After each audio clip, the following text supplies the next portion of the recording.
Good morning. Whether you're here in person, joining us online, or watching later on YouTube, welcome to First Parish in Concord. I'm Reverend Seth Carrier-Ladd, your interim senior minister. My pronouns are he, him. I'm excited to welcome our special guest this morning, our Minister Emeritus, Reverend Gary Smith, who will be helping to lead the service as part of our 30th anniversary celebration of our partner church experience. Welcome, Gary.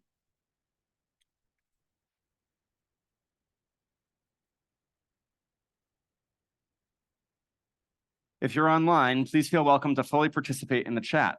If you're here in person and have questions about accessibility or the building, please see our ushers or any worship leader.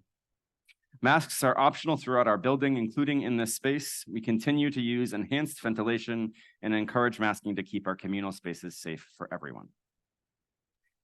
I invite everyone present now, and the camera is in a new location. Move one back. I invite everyone present now to wave to those folks who are joining us online. Hi, friends. All right. However you are joining us this morning, thank you for coming. We're glad you're here. I have announcements. First, after the service, worship sharing circles, a small group conversation about the service theme in the Brooks room, down there in person and on Zoom. Coffee hour is a less structured way to connect. For Zoom, stay on after the service if you want to chat. Here in person, you can get your coffee in the kitchen and mingle in the parish hall. Our standing committee rep this morning, who is available to answer questions about the church and governance, is Susan C. Susan, here, wave your hand. Susan's right there. Next Sunday, October 29th, after the service, and Monday the 30th in the evening on Zoom, the transition team is holding a workshop on identity and First Parish's future. Please plan on attending if you can. And finally, don't forget to check out your Sunday announcements sheet to learn about what's going on. There's some important things coming up, like the auction event on November 4th and dressing up for Halloween for the service next week.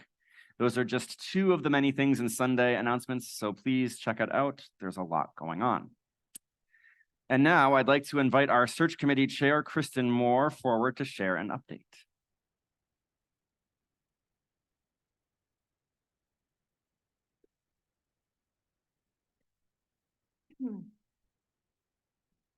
Good morning, I'm Kristen Moore on behalf of your ministerial search committee. So you'll know who I'm talking to when I say you're not coming to a listening session. And that's okay. We've had several listening sessions. There are a few more on the schedule, but I understand how life gets in the way and you may not be able to attend. So this morning in 2 minutes, I'm going to give you a listening session. And what I'm going to really do is go through the questions that we're asking so that you all have awareness of them. And I'll make myself available after the service, probably in the room next to the Emerson room. I forget the name of it. I'll park myself on the couch. And if you would like to share anything that you want the search team to be aware of, that would be a great opportunity. I will capture those things, those comments without any attribution. So our first question, I think they'll be coming up on the slide, is that we're first asking, like, what experiences do you seek here at First Parish? So what's important to you and what makes First Parish worth showing up for?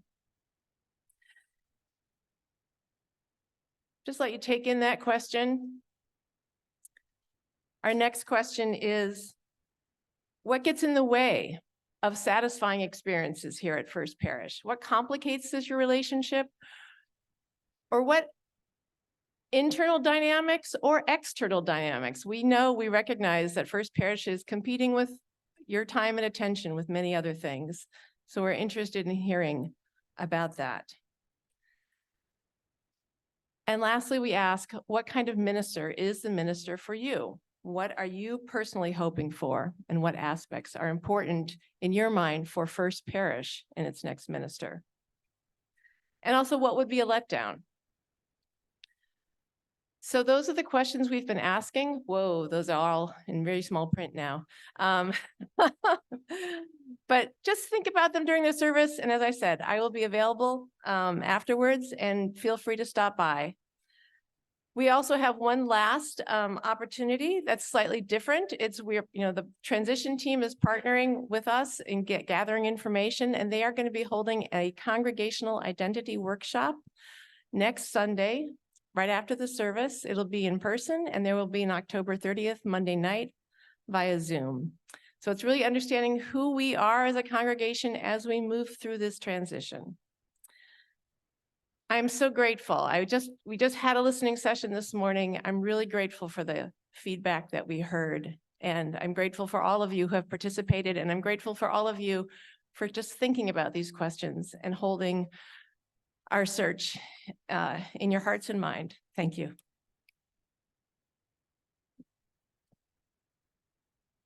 Thank you, Kristen. And now let us rise in body or spirit as we sing our opening hymn, number 159, This Is My Song.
I was part of a delegation from the Unitarian Universalist Association and the Canadian Unitarian Council.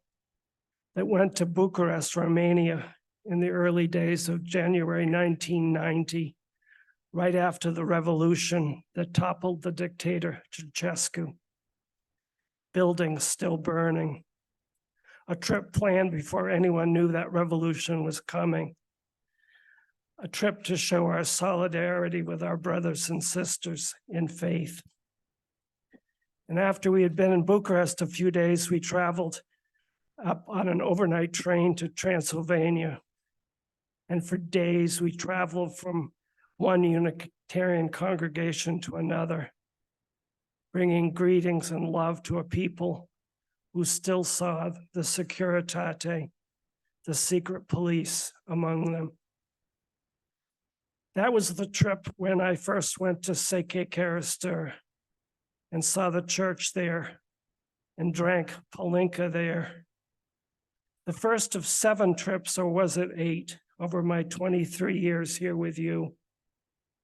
And the daughter of a subsequent minister there who would live with us here in Concord for a year.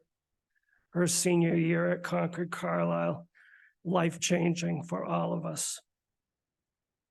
The fruit of that 1990 trip was the formation of the Partner Church Council, the brainstorm of Natalie Gilbranson, UUA moderator then, and on that 1990 trip with us. By 1993, 30 years ago, Concord was partnered with Seke Karastur, and the Love Fest had begun. New friendships had begun. Who can imagine what had begun? We were all changed by it. And we are together this morning to mark the 30 years of all of this, all the laughter, all of the tears, all the dancing, all the meals, all the singing, all the memories, all the stories. All this is our worship today, and I am here to call us to it.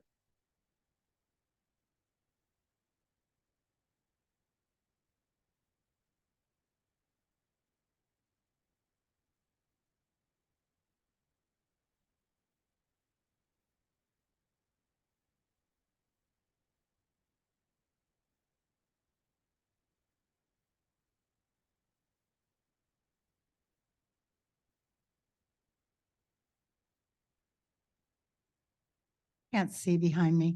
Welcome. We light this chalice, and more importantly, today, we light our candle as a symbol of the partnership that has been so important to all of us.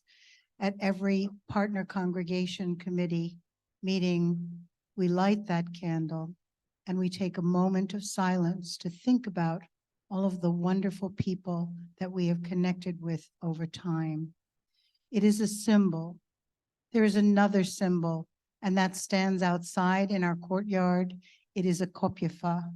It is a beautifully hand-carved by our partners symbol, again, of the length and importance of our partnership, and it stands in their courtyard as well. We welcome you after the worship service to join us in a rededication of that kopyefa. And in honor of the memory of Val Holt, there are plantings and landscape around it. We'll have a short rededication ceremony, and I hope you can join us.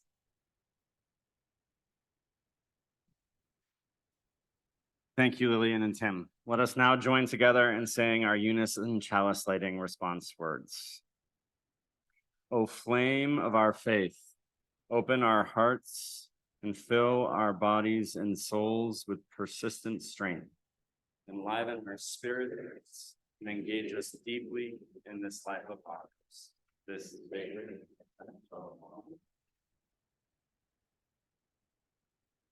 This morning, we are going to watch a short video that was sent to us from our partner congregation in Seke Karastur. I understand this was shown before, but this is a shorter clip. It's 2 minutes, and the speaker is one of the co-ministers, Alud Sabo, and he is speaking about the Thanksgiving in Transylvania. And part of the reason our friends went to Transylvania at that time was to experience this important holiday in their tradition. And as we listen, I invite you to think about what you are grateful for and also in gratitude for the 30 years of partnership. Let's watch.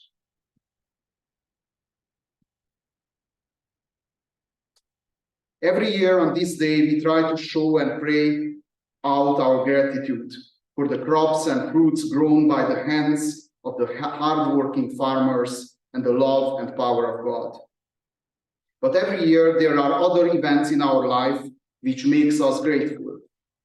It is a time for every one of us, and why not every one of you, to stop for a moment of meditation and prayer and ask ourselves, what has happened to recently or any time in my life that I feel grateful for today?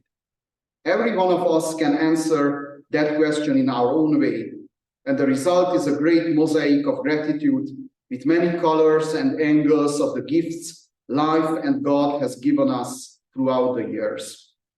Along with the mosaic, this year we feel special gratitude for the 30 years of friendship between the Unitarian Universalists in Concord and Unitarians in Székelykeresztúr.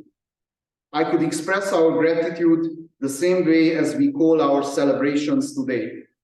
All this grew by God's blessing. But this time, I'm not thinking about wheat or corn, potatoes or grapes, but I'm thinking about every precious meeting, dialogue, friendship, and exchange of experiences between the people of Concord and Székelykeresztúr. In our view and belief, all this could only grow from the love and blessings of God. But we shouldn't forget to add, respect be given to the farmers. Respect be given to the loyal farmers of this friendship, the founders, people who believed in this fellowship, people who did a lot to keep it and strengthen it, people who had strong faith that the seeds sowed and carefully watched will always bring prosperity and blessing through this wonderful connection.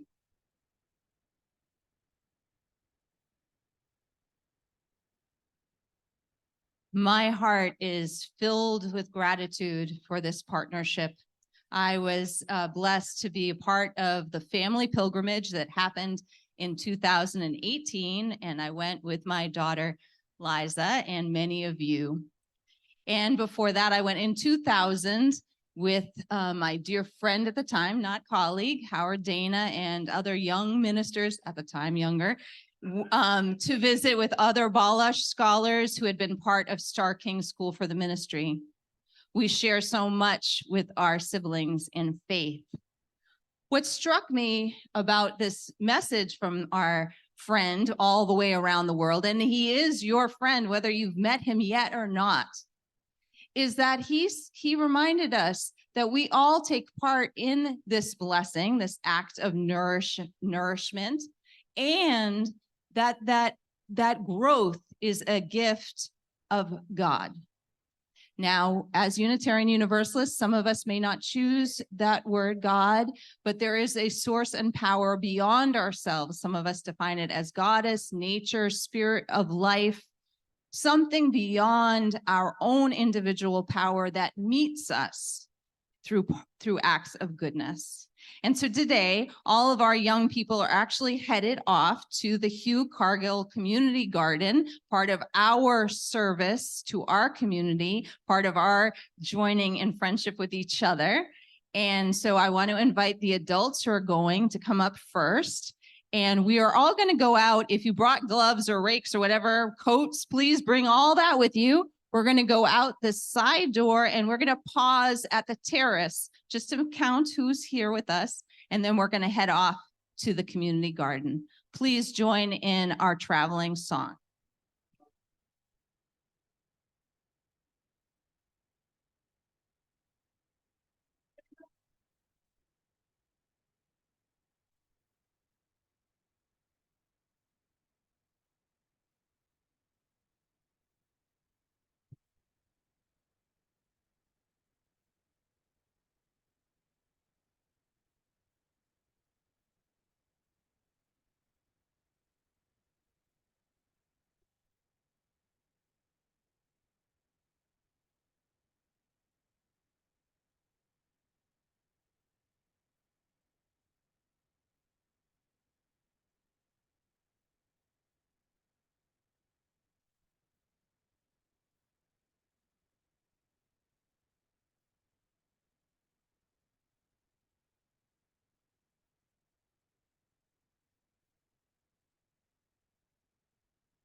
Well, good morning.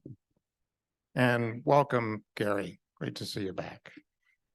I'm Tim Whitney.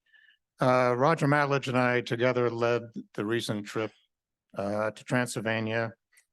And 12 of us spent just about 2 weeks there with our wonderful hosts, walking through cities, a beautiful countryside, lovely villages. This is my second time there. And while it's been 4 years since they visited here, the strong friendships that many of us made just came right back to life. It was really quite magical. And the great thing is we had 7 new First Parish travelers coming with us to see these people in this countryside and this partnership for the first time. And that was a treat to witness that. Our partner church has 2 ministers. You just heard from Elud. They have 2 co-ministers. And we had Zoomed with them for numerous times. And Elud struck me as a very serious guy. And you saw him on the screen. But I can tell you these 2 ministers are a delight. They're thoughtful, kind, charming. And Elud is one of the funniest men I've ever met, believe it or not. They gave me just a great deal of hope for the strength and future of the partnership. We traveled there this time with concerns, pretty strong concerns that possibly could threaten the partnership. These are not necessarily new concerns, but they're more at the forefront. The Hungarian Unitarian Church is aligned to some degree with Viktor Orban in Hungary. And Viktor Orban has given Transylvanian Unitarian churches financial support. And there's a lot of anti-Americanism regarding Ukrainian war. And I heard that directly myself from one of our hosts.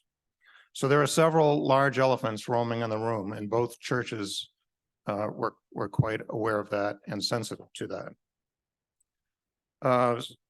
We spent a lot of time before we left here talking about how do we try to broach some of these very difficult topics. Elud, who you saw on the screen, suggested we carve out a time, an evening, where we can all sit together and talk together about, to get the conversations rolling, just about our faith and what church means to us. And then hopefully from that, use it as a springboard for smaller groups, one-on-one, because we had a lot of time with these people, to try to broach some of these more difficult topics. And we welcomed Elud's approach. We thought it was a great idea. So we gathered together one evening with several of them, including 4 brave Keresturi high school students. And we took turns sharing how we came to be in our churches, what our religions and faith each meant to each of us. They have quite a conservative Christian biblical upbringing without much questioning of doctrine. And generally, when you are born into a Unitarian family, that's what you are. For us, quite different. Before that evening, I realized I had better begin to come to grips with what the heck this church and this congregation and faith meant to me. So I actually had to look up the 7 principles, Unitarian UU principles, to remind myself, now, what did I actually sign up for 20 years ago? I like those 7 principles, but they all seemed very nice and very generic to me, and not terribly personal.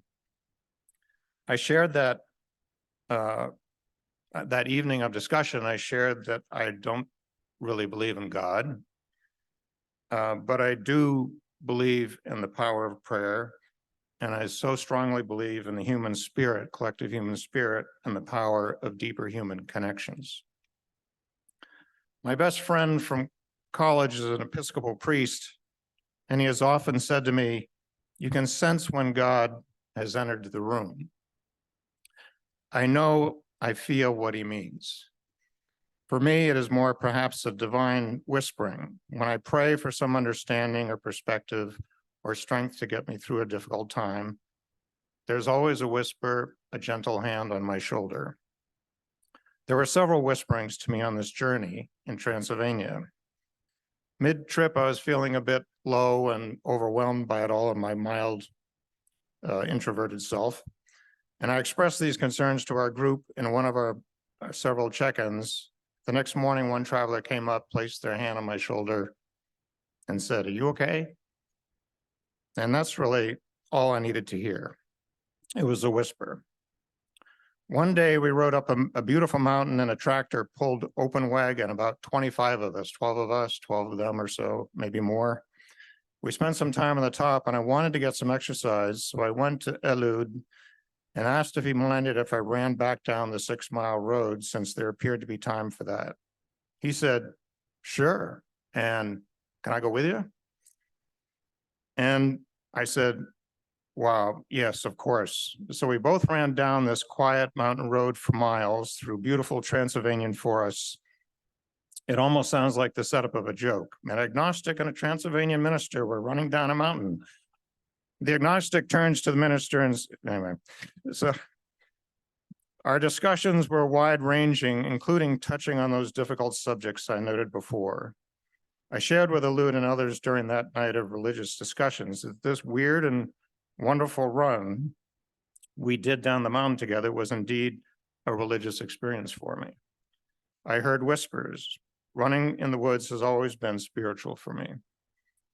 During that part of the run, Eliud was quietly and gently trying to help me understand that democracy is still quite new to them, that most of their congregations are made up of conservative rural people without a college education, and they fairly recently came from almost nothing during communism, including starvation, and that they need some time to catch up to us. He was asking in his gentle way for patience and understanding and friendship. I heard other whispers on the pilgrimage. The 11 other travelers I was with were just remarkable, thoughtful group, including my co-leader, Roger, and his passion for that land and people. Beth and Don and their music and check-ins, and our numerous hosts there in Transylvania and Kerestur who worked tirelessly to make this trip meaning for all of us. Attending 2 beautiful moving church services, and all of us travelers dancing with a whole schoolyard of kindergartners one beautiful morning. Lots of whispers. Thank you.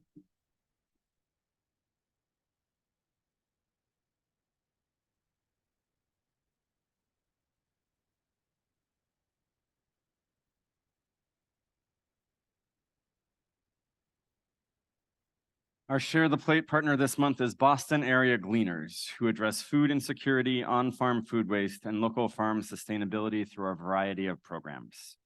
With the help of volunteers, the Gleaners harvest and pack food donated from local farms for communities across the region.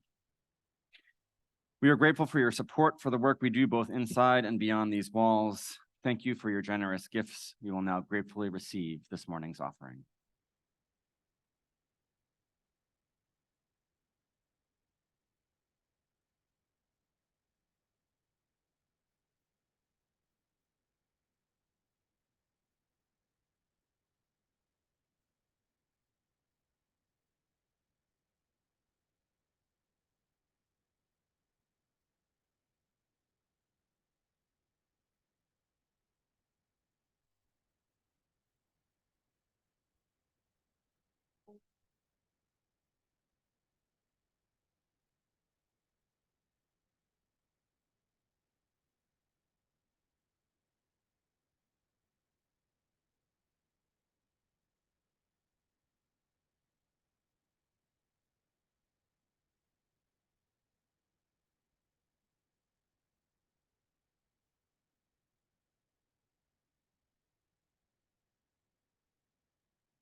I had high expectations for the pilgrimage to Transylvania. Many of you may know that I was born and raised in the UU tradition, attending church in Winchester. And some of you may also know that my father played a major role in establishing the partnership with the church in Marashvashare, Transylvania. Dad kept that partnership going for over 25 years. My father's passion and enthusiasm for this connection was contagious, and over the decades, we had many conversations about the trips he and Mom took to Transylvania and his ongoing email exchanges with the minister and his wife, Latsi and Gizzy, who became household names for me. Sadly, Dad died last year, so when the opportunity arose to visit Seike Kerastur, I knew I had to go. I wanted to be part of what my parents had shared, to learn more about our Unitarian connection with Transylvania, and in a way to honor my father through my journey. A lot was riding on this trip. Now, I expected gorgeous countryside with picturesque villages dotting the landscape, and I expected history and tradition, and I expected to meet wonderful people, and I got all of that many times over. But some things I did not expect. For starters, I did not expect to find myself drinking palinka, a rather invigorating homemade brandy at 10 in the morning while hiking, or during an afternoon picnic, or for that matter, any of the other times it was proudly brought to the table. But no, you do not turn down a shot of palinka. More seriously, I did not expect to be the recipient of such radical hospitality. Now, my mama is from the South, and I know hospitality, but I have never experienced kindness so warm, so genuine, so full that it nearly brought tears to my eyes on more than one occasion. I felt love from people I had never met, yet somehow I am connected to. And as we built bonds through the universal languages of music, food, dance, and worship, I found myself overflowing with this goodness. My heart became lighter with the renewed faith in the inherent goodness of humanity. What I really didn't expect, though, was to feel a deepening in my relationship to my UU faith. After all, I was raised in the tradition, and how can it get any deeper than that? Well, there is something magical about being in the birthplace of Unitarianism, to learn about the rich history of our faith, and to be surrounded by places and objects that tie us back centuries. Our legacy begins with religious tolerance and freedom, and I am so very proud of that. And I have faith that we can make a difference by fighting oppression well into the future. I was also struck by how often it was said that Unitarianism cannot be separated from education, that the two are inexorably linked. And this resonates deeply with me. the idea of questioning, reasoning, and rethinking one's beliefs. I found a deeper connection to this value, knowing it was being embraced by so many. And I have faith that seeking knowledge and listening to each other will help heal the world. Over and over again, we saw our Unitarian values in action. We met with the bishop, and yes, there is a Unitarian bishop, to discuss aid to the Ukraine. We visited a program for special needs young adults, and we stayed in a tiny Unitarian village that was churning out meals to feed the elderly. Seeing these actions taken by our siblings in faith reinforced the importance of living our values. And I have faith that caring for each other is one of life's deeper purposes. 7 time zones away as a community of people who love us for who we are, feeling kinship through our mutual beliefs. And there is grace in this shared humanity. Through a deeper connection with my faith, I have found myself closer to my own Unitarian version of the holy. Often, we would sing the Székely Áldás with our hosts, sometimes in English, sometimes in Hungarian, and sometimes both. It's an age-old Transylvanian blessing that will be sung at the end of this service, and you may be familiar with it. During the trip, I began to feel that I was becoming these words. Where there is faith, there is love. Where there is love, there is peace. Where there is peace, there is blessing. Where there is blessing, there is God. Where there is God, there is no need. And now that I'm home, I find myself singing it still.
Most of us have probably heard of the term echo chamber.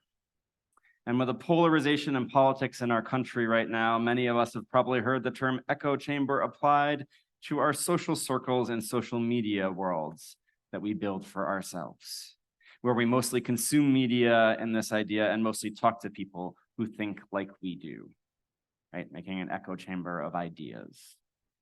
And this is true on both the left and on the right. Now, perhaps if you are a consumer of media, you've come across an article or a meme or a podcast encouraging you to broaden the kind of news you read, the kind of people you talk to, the kind of material that shows up in your Facebook or TikTok feed. It's good advice, and it's advice that is applicable to our religious lives as well. It can be easy on the spiritual path to spend most of your time talking and reflecting, praying and meditating with primarily or only people who believe similarly to you, a spiritual echo chamber of sorts. It is a vitally important part of the spiritual journey to engage with those who are different than us, to help us better understand our own faith and beliefs. What better partners to explore differences than with one who shares our Unitarian heritage? My seminary, Andover Newton, believed so strongly in the importance of engaging in spiritual and theological difference that they made it a required part of their core curriculum to be able to graduate, for all students to go on what they called a border crossing trip, an immersion in a different culture or on the ground social justice experience in other places in the country that took students out of their comfort zones and helped them connect more broadly outside what they experience in their day-to-day lives. As your interim minister, I haven't had the experience of getting to go on the trip to Transylvania. I have had the experience, though, of participating in several border crossing experiences as part of my personal faith journey, and so I know their value. All of my experiences have been memorable, but perhaps most impactful was the immigration justice trip I took with the Unitarian Universalist Service Committee. I had been learning about and working on immigration justice for decades before I took this trip. And all of the articles and all of the lectures, all the workshops, all the sermons, all the conversations, they paled in comparison to the 6 days I spent on the US-Mexico border. I could tell you many things about that trip, but I'm going to focus on one. I knew in my head before that trip that people die almost every day trying to cross the southern border into the United States, but it was abstract. It was a fact. The reality of going to drop water jugs at a crossing point was visceral. It was real. It wasn't just an idea anymore. Most impactful and most heartbreaking was the single child sneaker that we came across in our trek through the desert. It was hot out there. Did that shoe we found mean that a child had walked in a socked foot or a barefoot on the burning sand and stones? I can only hope and pray that that child had extra shoes, but they might not have. Before this trip, I knew the fact that desert crossing trips were incredibly risky. Being there, experiencing the desert, seeing that child's shoe made it real in a way that no amount of education would ever teach me. It changed my understanding of immigration justice, and it changed me. It matters that we engage with people, places, and cultures outside our comfort zones. Our partnership with the Unitarian Church and the good people of Seca Carastor matters on many levels. They are Unitarians, we are Unitarians, and we have much to learn from each other. Engaging with them and visiting them also matters because it takes us outside of our religious comfort zone in ways that transform us and transform our understanding of the world. We hear the divine whispering to us in ways we hadn't before. Our hearts become lighter with a renewed faith in the inherent goodness of humanity. Truly, let us celebrate this partnership. Let us celebrate it for all that it has meant to us, for all that it means to us, and for all that it will mean in the future. Amen.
We come to a time of prayer and meditation in our service. And the prayer will come in a moment. I want to tell you a little bit about it. I was fortunate to visit Seke Carister back in 2004, way before I was thinking about seminary. But then in 2016, towards the end of my formation experience, I got to go to an international Unitarian Universalist conference where we had gathered as siblings of faith from all over the world. And our prayer is from that conference, written by myself and Reverend Magyari Zita, who is from one of our partner congregations in Transylvania. Back home, each week, you're invited to share the joys and sorrows and milestones of your lives, knowing that one of us will hold it for you and offer it to the congregation so that you can hold one another in care. This week, I share that Marion Stanley's brother, Bob, died in hospice care on Thursday morning. So we hold Marion and her family in our prayers. Kristen Haggerty's father, John, died last Monday, October 16th, at his home in Maryland. He was a dedicated husband, father, and father-in-law, grand and great-grandfather. We send our love and care to his family, especially Kristen, and to his grandkids, Ryan and Jaden, who are part of our First Parish community. Finally, as I continue what is turning out to be a longer road to healing from my injury and illness, I'm grateful for your thoughts. Who else is on your heart or on your mind? I invite you to call their names aloud now.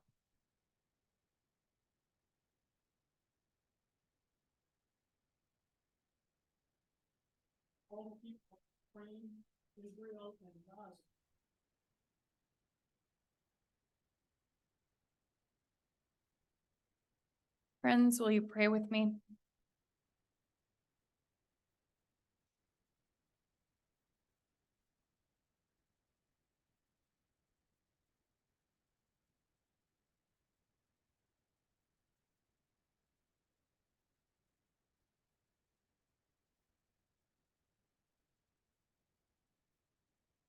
Dear God, thank you for the gift of our faith.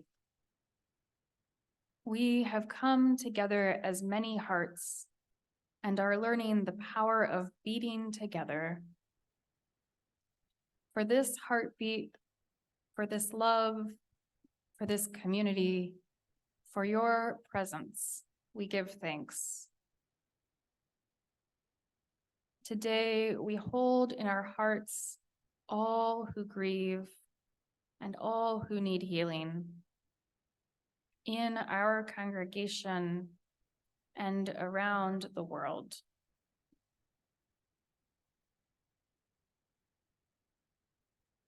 When we come together, we learn again to be open to changes, to take another step, to search and to share our truths.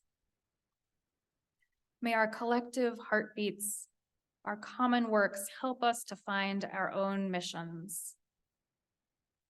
Thank you that we can be Unitarians and Unitarian Universalists. Thank you that we can learn together what that means. May we together as your children all try to build a better world with our sacred values, to work on our common dreams, to answer the call of love. Please help us to do this work, and until we meet again, carry us in your arms. Amen. Let us linger in the stillness and silence together.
Friends, it has truly been a joyous morning of celebration of this relationship and partnership that has carried on for 30 years and that will carry on for many more. We are grateful for the opportunity to be together in community and to reflect on our learnings and our journeys and how engaging with others and with difference inspires us and transforms us. Let us sing our closing hymn now. I invite you, if you'd like the music, to turn to number 1043 in the blue hymn book. The Seke Aldash was written in 2002 as a partner song for our congregations, Karastur and Concord and Karastur. So I invite you to rise. We'll sing in Hungarian. You can do it. Choir will help you if this is new to you. And then we'll sing a verse in English, and then we'll sing the two together. And you can choose which language to sing in. Seke Aldash.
Will you join me in the benediction?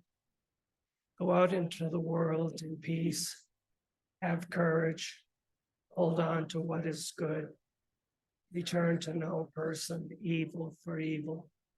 Strengthen the faint-hearted. Support the weak. Help the suffering. Honor all beings. Please be seated.